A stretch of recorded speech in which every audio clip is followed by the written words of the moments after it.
दोस्तों नमस्कार। The real science study channel पर आप सबका स्वागत है। हमने रीट की श्रृंखला में पिछले जो टॉपिक हैं वो डाल दिए हैं। जिसने भी वीडियो नहीं देखे हैं वो वीडियो देख सकते हैं आराम से, रिवीजन के तौर पर आराम से देख सकते हैं, कोई दिक्कत नहीं है। वीडियो को स्पीड बढ़ा के और नोट सामने रख के और स्पीड से आप आराम से अपना रिवीजन कर सकते हैं।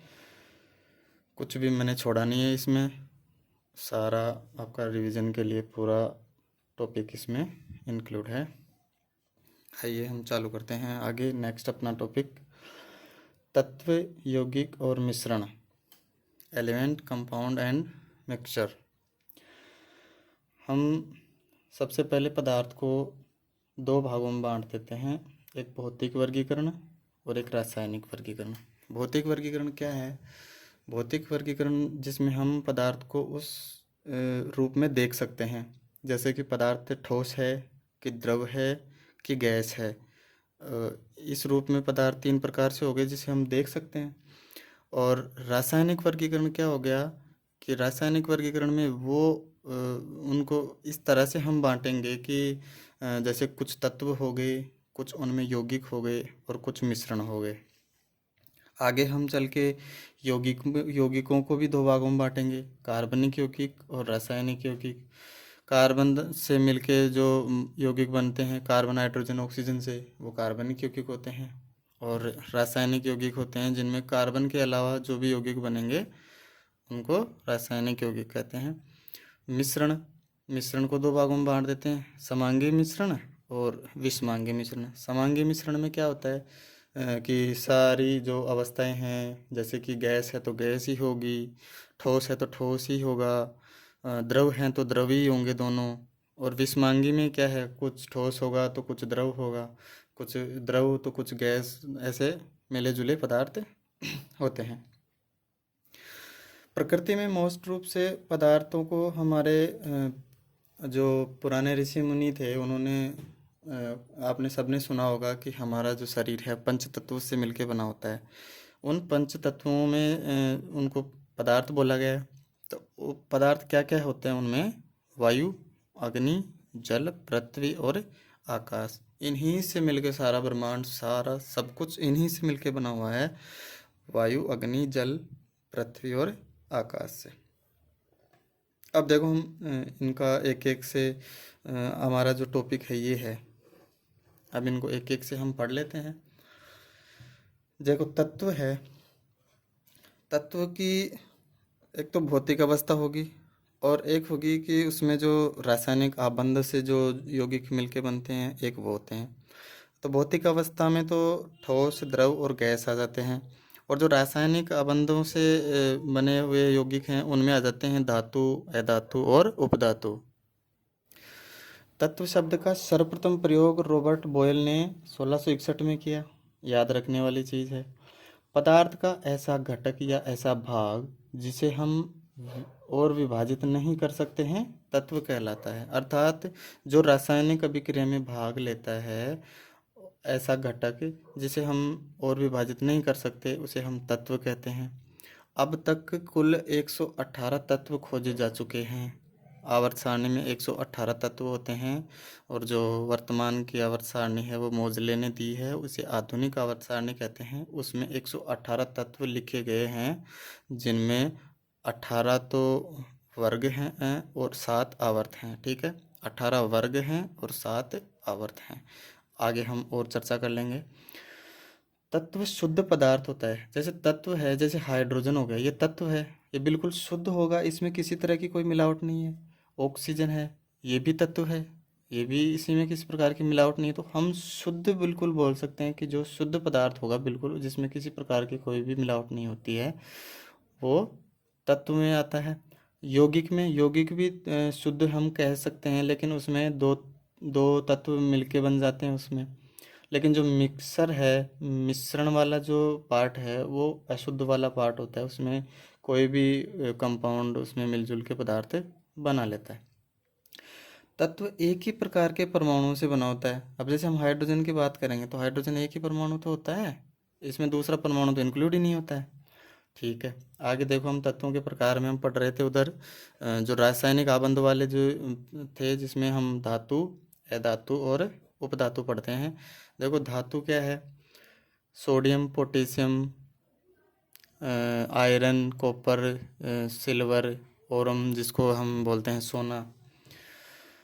सोडियम और पोटेशियम जो धातु है ना, सोडियम और पोटेशियम धातु है, इसको हम केरोसिन में रखते हैं, क्योंकि अगर इसको हम बाहर रखेंगे तो ये वायु की उपस्थिति में क्या है, आग पकड़ लेते हैं और ये जलने लगते हैं। तो इसलिए इनको हम केरोसिन में रखते हैं। केरोसिन में वायु की कोई उपस्थिति नहीं होती है, अर्थात हम कह सकते हैं कि ऑक्सीजन की उपस्थिति अगर सोडियम और पोटेशियम को मिल जाती है तो ये आग पकड़ लेते हैं। तो ऑक्सीजन से दूर रखने के लिए इसको हम केरोसिन में रखते हैं। कुछ धातुएं मुलायम होती हैं बिल्कुल, जिन्हें हम चाकू से काट सकते हैं, जैसे लिथियम, सोडियम, पोटेशियम, ये बिल्कुल मुलायम धातु होती हैं, इनको हम चाकू आदि से भी काट सकते हैं। कुछ अधातु हो गई, हाइड्रोजन, ऑक्सीजन, ये आयोडीन, कार्बन, ब्रोमीन, क्लोरीन आदि, ये उदाहरण हैं। इनको उदाहरणों को इतना आप सबको पता होता है कि धातु के उदाहरण कौन कौन से हैं, इतना तो पढ़ के आए हैं ना अपन पीछे। तो ये अधातु के उदाहरण हो गए। आयोडीन एक ऐसा अधातु है, मतलब अधातुओं का जो गुण होता है वो होता है कि वो बिल्कुल धूसर होते हैं, या बिल्कुल जैसे जिसको बोल सकते हैं कि वो चमकीले नहीं होते हैं। लेकिन आयोडीन एक ऐसी धातु है जो कि चमकीली है, देखने पे ऐसा लगता है कि ये धातु है लेकिन ये अधातु होता है। कार्बन है जो 3 रूपों में हमें प्रकृति में मिलता है, हीरा, ग्रेफाइट और फुलरीन। ग्रेफाइट एक ऐसा कार्बनिक यौगिक है जो विद्युत का सुचालक है, बाकी सभी विद्युत के कुचालक हैं। हीरा प्रकृति में पाया जाने वाला एक कठोरतम प्राकृतिक पदार्थ है, कठोरतम प्राकृतिक पदार्थ हीरा। ठीक है, जिसमें चतुष्फलकीय उसकी आकृति होती है और चतुष्फलकीय रूप में कार्बन उसमें विन्यासित रहता है, जिसकी वजह से वो बहुत ही कठोर होता है। उपधातु, धातु व अधातुओं के बीच का गुण, मतलब उसमें कुछ गुण तो धातुओं के पाए जाएंगे और कुछ गुण उसमें अधातुओं के पाए जाएंगे। इस प्रकार से बने यौगिक क्या कहलाते हैं, उपधातु।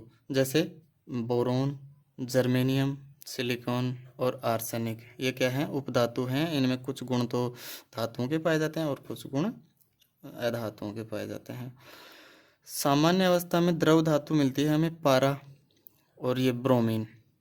ठीक है, ब्रोमीन अधातु है, लेकिन जो कमरे के ताप पर, सामान्य ताप पर हमें जो द्रव अवस्था में मिलने वाले यौगिक हैं वो हैं पारा, ये तो धातु है, और ये ब्रोमीन है वो क्या है, ये तो धातु है और ये अधातु है। ठीक है, कमरे के ताप पर क्या है, ये द्रव अवस्था में मिलेंगे हमने। कमरे के ताप से कुछ ऊपर के ताप पर, जैसे कमरे का तापमान नॉर्मली हम मानते हैं 25 डिग्री सेंटीग्रेड, लेकिन इससे कुछ ऊपर के ताप पर हम जो द्रव अवस्था में जो हमें पदार्थ मिलते हैं, जो धातु मिलती है, वो एक तो गैलियम हो गई। ये गैलियम क्या है, धातु ही है ना, और सीजियम, सीजियम भी धातु है। तो इस प्रकार से ये दोनों क्या है, हमें कमरे से कुछ अधिक तापमान पर द्रव अवस्था में मिले हैं, जिसे हम हथेली में भी आराम से इनको रख सकते हैं। ठीक है, आगे हम देखो बात करेंगे, डोल्टन द्वारा कुछ तत्वों के प्रतीक दिए गए थे। ये प्रतीक ऐसे कैसे ध्यान में रखना, सीधा ऑप्शन के अंदर ऐसे कैसे 4 प्रतीक दे देंगे और उसमें से कुछ भी पूछ लेंगे कि निम्न में से है या नहीं है। ठीक है, ये जो सर्किल बना हुआ है इसके अंदर एक बिंदु बना हुआ है, ये हाइड्रोजन का है। ठीक है, ये मर्सिडीज जैसा कुछ है, ये फॉस्फोरस है, ये प्लस की तरह है, ये सल्फर है, ये ऑक्सीजन तो समझ ही जाओगे सीधा सीधा। ये एस जिसमें लिखा हुआ है सिल्वर, सिल्वर का ध्यान रख लेना, इसमें से जैसे सिल्वर एस से चालू होता है, तो ये जो एजी जिसको हम सिल्वर कहते हैं प्रतीक, ये आई लिखा हुआ है, ये आयरन वाला कुछ याद रख लेना। ठीक है, 2 जगह कंफ्यूज नहीं होना है। ये जो सी लिखा हुआ है ये कॉपर है, और ये जो सी लिखा हुआ है बिल्कुल जो गहरा, हमें पता है कार्बन क्या होता है, बिल्कुल काला होता है, तो इससे याद रख लेना कि कार्बन जो बिल्कुल काला होगा वो कार्बन का निशान है, और जो सी लिखा हुआ है वो ये कॉपर का है। ठीक है, ये जो सर्कल के अंदर ये छोटे छोटे डंडे बने हुए हैं ये तो सोना है, और जो ये सर्कल के अंदर ये टिमकी सी बनी हुई है बिंदु बिल्कुल छोटे छोटे, ये पारे का सिंबल है। आईयूपीएसी, आईयूपीएसी का पूरा नाम है international union of pure and applied chemistry. इसको अंग्रेजी में याद रखोगे तो बहुत सही है, हिंदी में याद रखने की कोई ज़रूरत नहीं है। अंतर्राष्ट्रीय संगठन ऐसे कुछ है, इसको इंग्लिश में ही याद रखना आपको लोग, कि हिंदी में कई बार कन्फ्यूज़न हो जाता है। तो इस आईयूपीएसी ने क्या है, जो बर्जिलियस ने जो तत्वों के प्रतीक दिए थे, बर्जिलियस ने जो तत्वों के प्रतीक दिए थे उसे आईयूपीएसी, जो केमिस्ट्री की सबसे बड़ी ब्रांच होती है रसायन शास्त्र की, तो बर्जिलियस ने जो तत्वों के प्रतीक दिए थे उन्हें आईयूपीएसी ने स्वीकार किया था। उन्होंने क्या प्रतीक दिए, जैसे हाइड्रोजन के लिए एच दिया, हीलियम के लिए एच ई दिया, लिथियम के लिए एल आई, ऐसे हम पूरे तत्व 118 पढ़ते हैं। उन तत्वों को बर्जिलियस ने ही इनको प्रतीकों को निर्मित किया था, जिसे रसायन शास्त्र ने उन्हें अपनाया था। अब बाकी तो आप सब लोग याद कर लोगे, कोई दिक्कत नहीं है, लेकिन जो कुछ लैटिन नाम है ना इन्हें ज़रूर देख लेना। जैसे सोडियम है, सोडियम का लैटिन नाम क्या है, नेट्रियम, यहाँ से ये Na का प्रतीक लिया गया है। देखो सोडियम, यहाँ से ये Na का प्रतीक लिया गया है। सिल्वर है Ag, इसको अर्जेंटिनम बोलते हैं, तो यहाँ से A और यहाँ से G लिया गया है, तो इससे ये प्रतीक बना है। सोने का प्रतीक Au है, जिसे ओरम कहते हैं, ये ओरम Au यहाँ से लिया गया है। ठीक है, ये लैटिन नाम से लिए गए हैं ये प्रतीक। कॉपर है, इसको क्यूप्रम, क्यूप्रम से लिया गया है, Cu यहाँ से। ठीक है, पोटेशियम है, ये थोड़ा कंफ्यूज करने वाला होता है, थोड़ा सा ध्यान रख लेना। पोटेशियम के से चालू होता है क्योंकि ये लैटिन नाम इसका केलियम होता है। और जो आयरन है वो एफ ही है, और इसका जो लैटिन नाम है वो फेरम है। ये लैटिन नाम कुछ याद रख लेना, हो सकता है कुछ एग्जाम्पल में उदाहरण दे के कैसे भी ऑप्शन में लेके मिलान करा के कैसे भी आपको क्वेश्चन दे सकता है कि निम्न में को सम्मिलित कीजिए कि इसका लैटिन नाम किसके साथ में सम्मिलित होगा। ठीक है दोस्तों, अब साथियों हम बात करते हैं आगे। सर्वप्रथम जो आवर्त सारणी दी वो मेंडलीफ ने दी थी, जिसमें उन्होंने 63 एलिमेंट बताए, 63 तत्व बताए, जिनमें से ये 8 तो इन्होंने वर्ग बनाए, इस तरह से इन्हें वर्ग कहते हैं, और 6 इन्होंने आवर्त बनाए, इन्हें आवर्त कहते हैं इस तरह से। तो 8 वर्ग और 6 आवर्त सबसे पहले मेंडलीफ ने बनाए थे। ठीक है, ये याद रखना। और जो वर्तमान आवर्त सारणी है वो मोजले ने बनाई, जिसे हम आधुनिक आवर्त सारणी कहते हैं, और इन्हें अंतिम रूप 1913 में दिया गया, जो कि परमाणु क्रमांक के आधार पर बनाई गई है। इसमें 18 तो आवर्त हैं, 18 तो वर्ग हैं, 18 तो वर्ग हैं, और 7 इसमें आवर्त हैं, और टोटल इसमें तत्व कितने हैं, 118। ठीक है, ध्यान रखना। अब तत्व की बात कर लिया, हम यौगिक की बात करते हैं आगे। वे पदार्थ जिन्हें 2 या 2 से अधिक तत्वों के निश्चित अनुपात, निश्चित अनुपात अगर लिखा हुआ आ गया तो सीधा हम यौगिक पढ़ेंगे, और अनिश्चित लिखा हुआ आ गया तो हम मिश्रण पढ़ेंगे, क्योंकि यौगिक में निश्चित अनुपात होगा 2 तत्वों का या 2 से अधिक तत्वों का, तो इनके निश्चित अनुपात के रासायनिक संयोग द्वारा जो बनते हैं उन्हें हम यौगिक कहते हैं। जैसे हम सोडियम क्लोराइड को पढ़ें, इसमें 1 अनुपात सोडियम का होता है, 1 अनुपात क्लोराइड का होता है, और इससे मिलके बनता है सोडियम क्लोराइड। जैसे हम जल के निर्माण को पढ़ें तो उसमें हाइड्रोजन का अनुपात और ऑक्सीजन का अनुपात, और इनसे मिलके बनता है जल बनता है। तो इसमें जल में क्या होता है, देखो ये कुछ हम इसको इस तरह से लिख सकते हैं, जल को H2O हो गया ना ये, तो इसमें 2 तो हाइड्रोजन है, 2 तो हाइड्रोजन हो गए, और 1 क्या हो गया, ऑक्सीजन। तो इस प्रकार से ये 2 अनुपात 1 में मिलेंगे। हमेशा जल का अणु 2 अनुपात 1 में ही मिलेगा, चाहे हम ठोस अवस्था में देखें, चाहे द्रव अवस्था में देखें, चाहे हम इसे गैस अवस्था में देखें, तो हमें यही अनुपात मिलेगा। और जल का अणुभार कितना होता है, 2 तो हाइड्रोजन का अणुभार होता है 1, और जो ऑक्सीजन का होता है वो कितना होता है, 16। तो 2 हाइड्रोजन हो गए, तो 1 हाइड्रोजन का 1 हो गया, तो 2 हाइड्रोजन के 2, और जल का कितना होता है 16। इस तरह से जल का जो पूरा भार होता है, ऑक्सीजन का 16 होता है, हाइड्रोजन का 1 हो गया, 2 हाइड्रोजन के 2 हो गए, तो 2 और 16 18 हो गए। तो जल का अणुभार कितना होता है 18। अब देखो जो जल है उसका हम अगर द्रव्यमान का अनुपात देखेंगे तो हम इसको ऐसे कुछ लिख सकते हैं क्या? ऐसे लिख सकते हैं ना, 2:16 लिख सकते हैं, क्योंकि 2 हाइड्रोजन हैं और इसमें 1 ऑक्सीजन हो गया, तो ऑक्सीजन का अणुभार तो 16 हो गया, हाइड्रोजन के 2 अणु हैं तो 2। इस तरह अगर हम सरल रूप में लिखेंगे तो 1:8 लिख सकते हैं ना, 2 से कट जाएंगे। तो इस तरह से इनके अणुभारों का अनुपात क्या होता है 1:8। ये भी ध्यान रखना। ऐसे हम CO2 की बात कर लेते हैं। CO2 में कार्बन का कितना होता है 12, और वो 1 ऑक्सीजन का 16 होता है, 2 ऑक्सीजन का कितना हो गया 32। अगर हम इसके 4 से हम काटेंगे तो 3 बार, और ये हो जाएगा 4×8 32। तो ये 3:8 में हम इसको लिख सकते हैं। और कार्बन का कुल अणुभार कितना होता है कार्बन डाइऑक्साइड का 44। ठीक है, ध्यान रखना। ये थोड़ी सी समझने की चीज़ें हैं, थोड़ा सा दिमाग लगाना दोस्तों। देखो तत्व और यौगिक का इतना ही है, ज़्यादा किचपिच हम करेंगे नहीं, थोड़ा ऊपर से लेके चलते हैं, इतना ही हमें पूछा जाएगा। अब हम जो इसका जो मुख्य पार्ट होता है, इस जहाँ से क्वेश्चन बनते हैं, वो होता है इसका मिश्रण वाला पार्ट, जहाँ से क्वेश्चन बनने की संभावना अधिक है।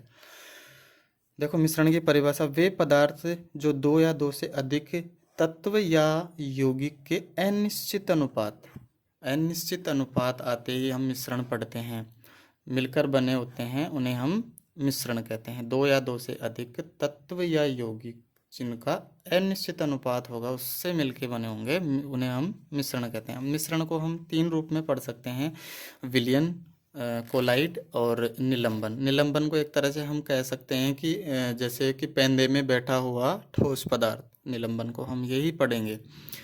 निलंबन का मतलब हो गया कि अवक्षेप के रूप में जो पदार्थ होता है वो निलंबन होगा।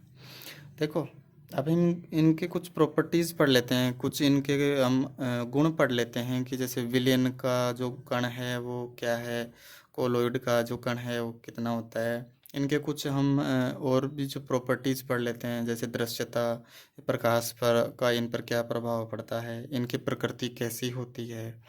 तो हम सबसे पहले देखो इसका जो कण है वो, उसके कण की साइज पढ़ेंगे, तो ये तो 1 नैनोमीटर से भी कम हो गया। ठीक है, और सबसे इसे हम नंगी आंखों से देख सकते हैं। नंगी आंखों का मतलब हो गया क्या, सामान्य आंखों से, किसी प्रकार के कोई लेंस की ज़रूरत नहीं है। मतलब ये 1000 माइक्रोमीटर हो गया, माइक्रोमीटर। ठीक है, ये हो गया 1 से लेके 1000 के बीच में कोलोइड वाला।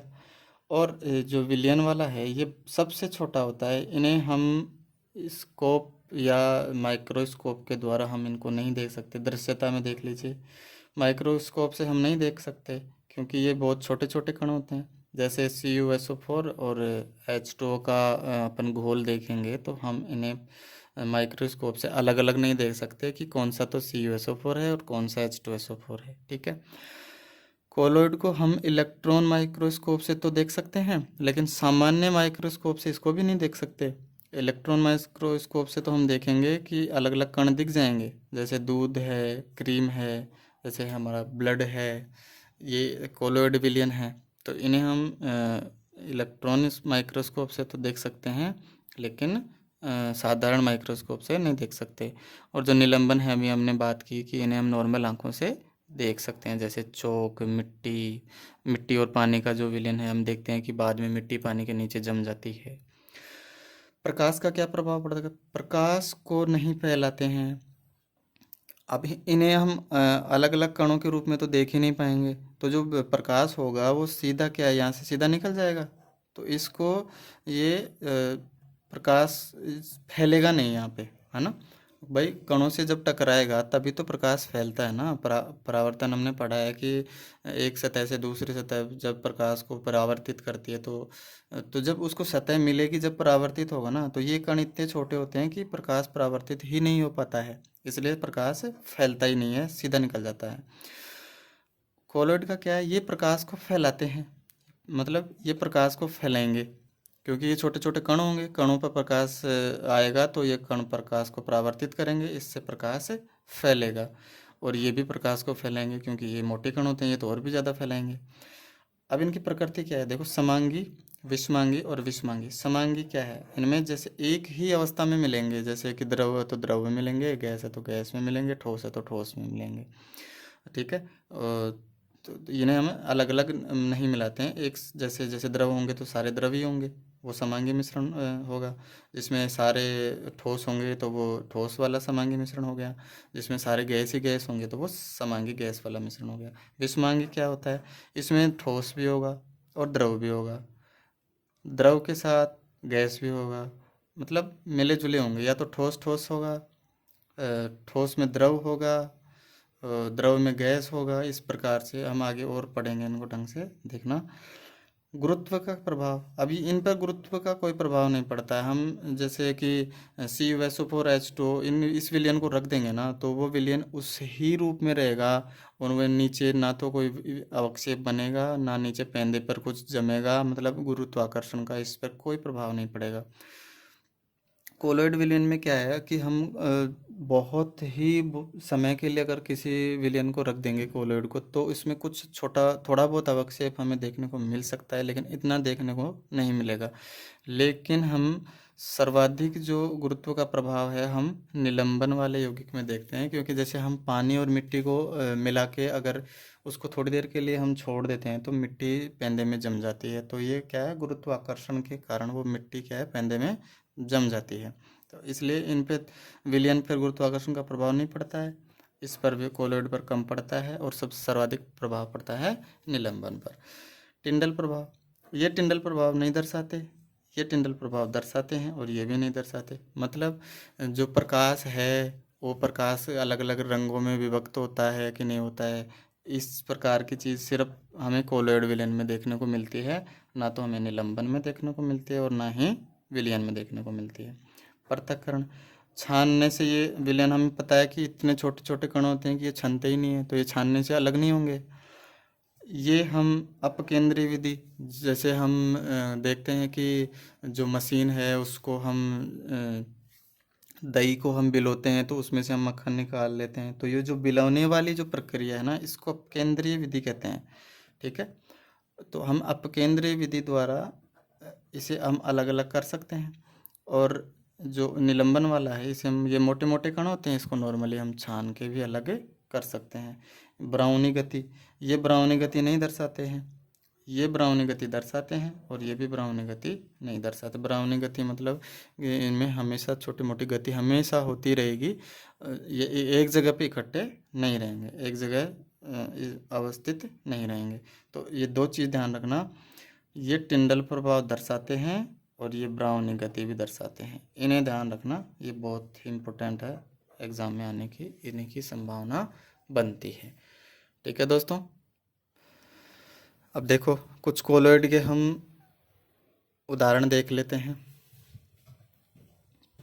जैसे कि हम इसमें देखते हैं आगे, देखो जैसे कोहरा है, सारे ये पूरे के पूरे एग्जाम्पल कोलॉइड हैं, कोलॉइड के उदाहरण हैं सारे। एग्जाम में ऐसे कैसे पूछेगा कि निम्न में से कोलॉइड का उदाहरण है, और कौन सा तो ज़्यादा मात्रा में है और कौन सा कम मात्रा में है। तो ज़्यादा मात्रा में है उसे तो हम कहते हैं परिक्षेपण माध्यम, ठीक है, और जो कम मात्रा में है उसे कहते हैं परिक्षिप्त परावस्था। सीधा सीधा देखेंगे, कोहरा, बादल या धुआं, एरोसोल जिसे कहते हैं, गैस और द्रव का कोलॉइड है। धुआं और धूल, गैस और ठोस का कोलॉइड है एरोसोल। सीधा ऐसे कैसे याद करना इनको, इसमें कुछ भी दिमाग नहीं लगाना। शेविंग क्रीम है फोम, द्रव और गैस का कोलॉइड विलयन है। दूध और फेस जो क्रीम है वो इमल्सन पायस है, ये ध्यान रखना, इम्पोर्टेंट आपको बता रहा हूँ। द्रव और द्रव का है ये कोलोइड। मिल्क ऑफ मैग्नीशिया या कीचड़, हम जिसे हम इसे कहते हैं सोल है, ये द्रव और ठोस का है। कीचड़ में ठोस कण आते हैं ना मिट्टी के। फोम, स्पंज और रबर, इन्हें हम फोम कहते हैं। तो इनमें ठोस और गैस का विलयन, कोलोइड विलयन होता है ये। जेल है, जेल जो बालों में लगाते हैं ना जेल, उस तरह का। पनीर, मक्खन, है ना, ये उदाहरण है इनके। तो पनीर और मक्खन है जैसे, ये जेल का उदाहरण है, ठीक है। पत्थर, दूध या कांच, ये ठोस सोल हैं जो कि ठोस और ठोस से मिलकर बना है। और ये जो जेल बना है ये क्या है, ठोस और द्रव से मिलकर बना है, ठीक है। ठीक है दोस्तों, अब जो आपको पढ़ाने वाला हूँ ये आपको हर एग्ज़ाम में इनके कुछ ना कुछ इनका छोटा मोटा हमेशा मिलेगा। वहाँ तक अपना मिश्रण का एग्ज़ाम पार्ट हो चुका है कंप्लीट, लेकिन जो आगे है ये इतना इम्पोर्टेंट है कि हम यौगिक तत्व पढ़ रहे हैं तो हमें इनको पढ़ना बहुत ज़रूरी है। इनसे संबंधित क्वेश्चन हर एग्ज़ाम में, एनटीपीसी से लेके रेलवे से कुछ भी एग्ज़ाम ले लो आप, छोटी मोटी आरएएस तक की एग्ज़ामों में यहाँ से क्वेश्चन आते हैं। तो रीट में तो स्वाभाविक है कि इसमें से क्वेश्चन मिलना अवश्यंभावी है, ठीक है। तो दैनिक जीवन में उपयोग आने वाले कुछ हम महत्वपूर्ण पदार्थ पढ़ लेते हैं। देखो, एलपीजी लिक्विड पेट्रोलियम गैस है, इसका मुख्य घटक क्या है, ब्यूटेन, यही पूछा जाता है हर एग्ज़ाम में, मुख्य घटक ही पूछते हैं। एलपीजी का या तो पूछेंगे पूरा नाम या फिर पूछेंगे इसका मुख्य घटक, तो इसका मुख्य घटक है ब्यूटेन, ठीक है। सीएनजी कॉम्प्रेस्ड नेचुरल गैस, संपीड़ित प्राकृतिक गैस, इसका मुख्य घटक है मीथेन जो 85% है, और इसमें 81% ब्यूटेन पाया जाता है। इस ब्यूटेन के अलावा इसमें प्रोपेन और पेंटेन भी मिलते हैं, और इसमें मीथेन के अलावा क्या, एथेन भी मिलता है, ठीक है। जो रसोई गैस है उसका देखो, नॉर्मली सीएनजी में कोई स्मेल नहीं आती है। जो सीएनजी गैस है उसमें कोई भी स्मेल नहीं आती है। और जो एलपीजी है, जो हम घर पे काम में लेते हैं सिलेंडर, उनमें एलपीजी गैस पाई जाती है, इसमें भी कोई स्मेल नहीं होती है। लेकिन इसके रिसाव का पता लगाने के लिए, कहीं से सिलेंडर लीक हो गया तो हमें पता कैसे चलेगा, इस चीज़ को पता लगाने के लिए इसमें जो गैस मिलाई जाती है वो एथिल मर्केप्टेन या एथेनथायोल ये मिलाया जाता है, जिसे हम स्मेल आती है तो हम पता लगा लेते हैं कि भाई हमारे कहीं ना कहीं गैस का लीकेज है। इसी गैस से हम पता लगाते हैं। 1984 3 दिसंबर 1984 को भोपाल में एक गैस त्रासदी हुई थी जिसमें मेथिल आइसोसाइनेट MIC ये गैस का रिसाव हुआ था, जिसमें बहुत ही नुकसान हुआ था, ठीक है। तो सीधा सीधा एग्जामों में क्वेश्चन आता है, भोपाल गैस त्रासदी में कौन सी गैस लीक हुई थी, मिथाइल आइसोसाइनेट, ठीक है। अश्रु गैस, ये क्लोरोएसिटोफिनोन और एक्रिलिन से मिलके बनती है अश्रु गैस, जिसे कभी कभी कोई आंदोलन वगैरह में सरकार द्वारा काम में लिया जाता है। अश्रु गैस के गोले छोड़े जाते हैं जिससे आँखों में जलन होती है। तो ये अश्रु गैस है जो क्लोरोएसिटोफिनोन और एक्रिलिन से मिलके बनती है। लाफिंग गैस, नाइट्रस ऑक्साइड, ये N2O है। इसे कहीं भी आप छोड़ देंगे तो रोता हुआ इंसान भी हंसने लग जाएगा, इस प्रकार की ये गैस, इसको हम लाफिंग गैस कहते हैं। क्लोरोफॉर्म CHCl3 से बोलते हैं। ये बेहोश करने के लिए, आपने देखा होगा फिल्मों में, चोर आता है और कुछ रुमाल में कुछ शीशे में से कुछ डाल के उसमें मिलाता है, जैसे कि उस कुछ भी कपड़ा लेके, और उसको जैसे ही किसी भी इंसान के हम नाक पे लगा देते हैं, वो जैसे ही उसको सूंघता है तो वो क्या, बेहोश हो जाता है। तो ये निश्चेतक के रूप में इसको काम में लेते हैं, ठीक है। लेकिन कुछ गलत कामों में प्रयोग में ले लेते हैं लोग। सिल्वर नाइट्रेट, ये चुनाव वाली जो स्याही लगाते हैं हाथों के, उसमें AgNO3 सिल्वर नाइट्रेट पाया जाता है, ठीक है। जो चुनाव वाली स्याही उसमें सिल्वर नाइट्रेट पाया जाता है। शुष्क बर्फ, ठोस CO2, जिसे -90 डिग्री ताप सेंटीग्रेड पर जो CO2 को हम ठंडा करते हैं तो वो ठोस CO2, इसको शुष्क बर्फ भी कहते हैं। ठीक है। सिल्वर ब्रोमाइड AgBr, जो फोटोग्राफी, अब आजकल तो इतना काम नहीं आता है, पहले काम में लेते थे। जो नेगेटिव जो बनती थी फ़ोटो की, उसमें AgBr का प्रयोग करते थे। ठीक है। और आगे देखते हैं हम साथियों, कैल्शियम क्लोराइड।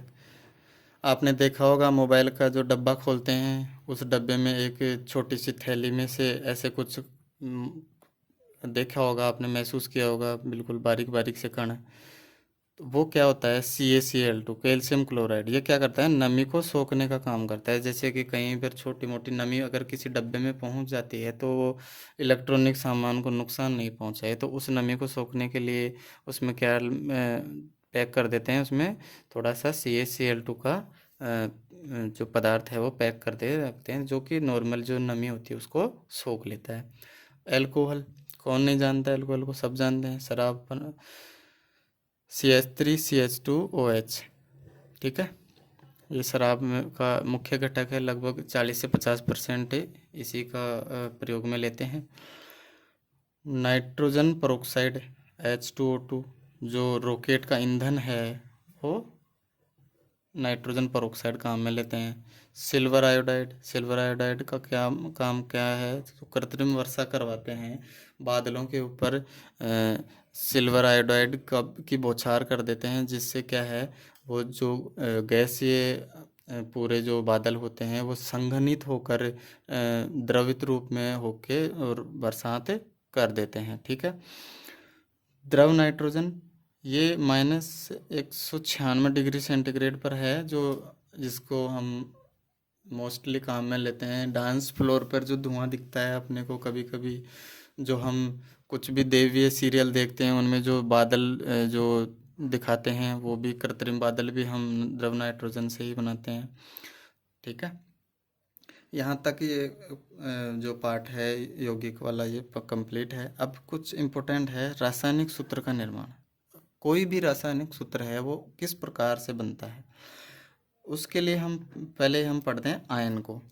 किसी भी तत्व से इलेक्ट्रॉन बाहर निकलता है या वो तत्व इलेक्ट्रॉन ग्रहण करता है, तो या तो तत्व से इलेक्ट्रॉन निकलेगा या तत्व इलेक्ट्रॉन ग्रहण करेगा। तो निकलने और ग्रहण करने के बाद जो स्पीशीज बचती है ना, वो आयन कहलाती है। जैसे सोडियम की बात करें, सोडियम धातु है, धातु में इलेक्ट्रॉन त्यागने का काम करती हैं, तो इलेक्ट्रॉन त्याग देगा तो उस पर धनावेश आएगा, तो ये वो धनायन बन जाएगी। ठीक है। त्यागने पर धनायन बनता है। धातु में इलेक्ट्रॉन त्यागती हैं। भाई जिसके पास पैसे होंगे वही तो पैसे दान करेगा, और जो पैसे दान करेगा तो अगले का कर्जा उस पर चढ़ेगा ना, तो देने वाला तो प्लस में ही रहेगा ना।